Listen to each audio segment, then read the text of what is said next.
How did a generous and compassionate king kill the economy of a country by gifting gold to its citizens? In 1324, Egypt went into recession for 10 years because of a generous and compassionate king. Mansa Musa was the 10th ruler of Mali and ruled the country between 1312 and 1337. He was one of the most richest in the world in those times, and had he lived today, he would still remain one among the top three. He created many a number of institutions, including libraries, schools, and other developments which focused on learning.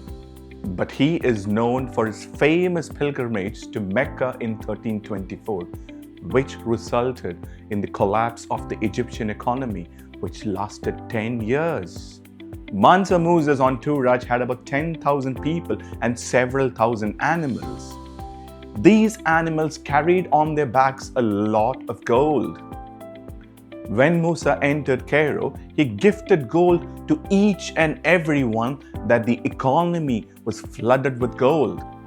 The trading currency in those days was gold, and everybody had a lot of gold in them that the prices went up for everything else.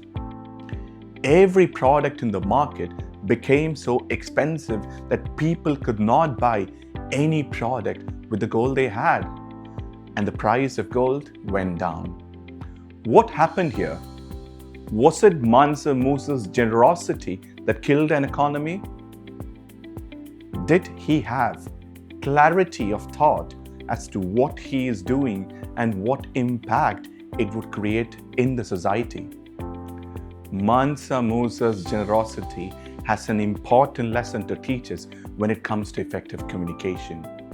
One needs to have clarity in what, why, how, where, and whom one is communicating to communicate effectively. Too much value delivered without structure creates chaos, and the structure comes when you have clarity, when you have answers to 4 W's and 1 H. The first and most important W is why. More often, we find ourselves and others around us talking without knowing why they are talking. When you clearly do not define the why you are speaking, people feel bored. They feel that you're talking as if you're blabbering and beating around the bush. It feels more like a one-way communication, like a radio. When you have the answer to why, you get the purpose of the communication that you have.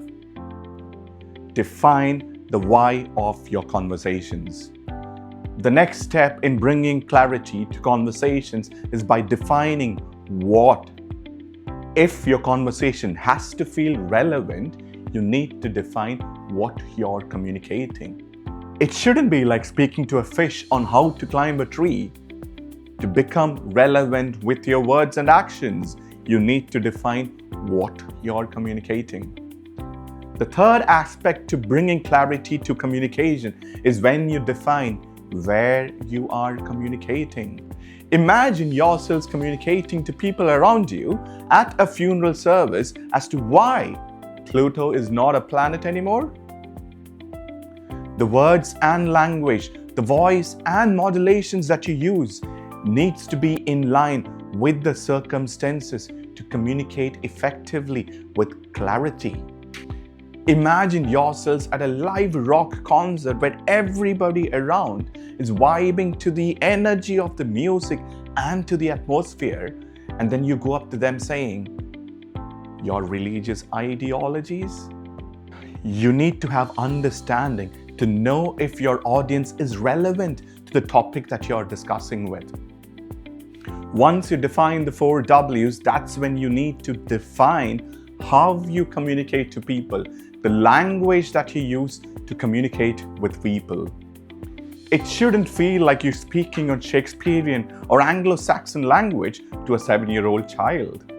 The vocabulary, the jargons that you use, It should be something that makes people understand what exactly you're communicating.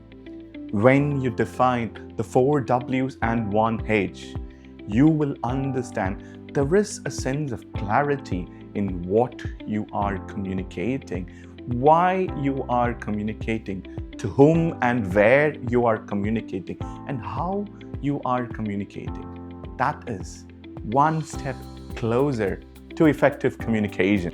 Do subscribe and follow the channel for more videos on how you can be an effective communicator.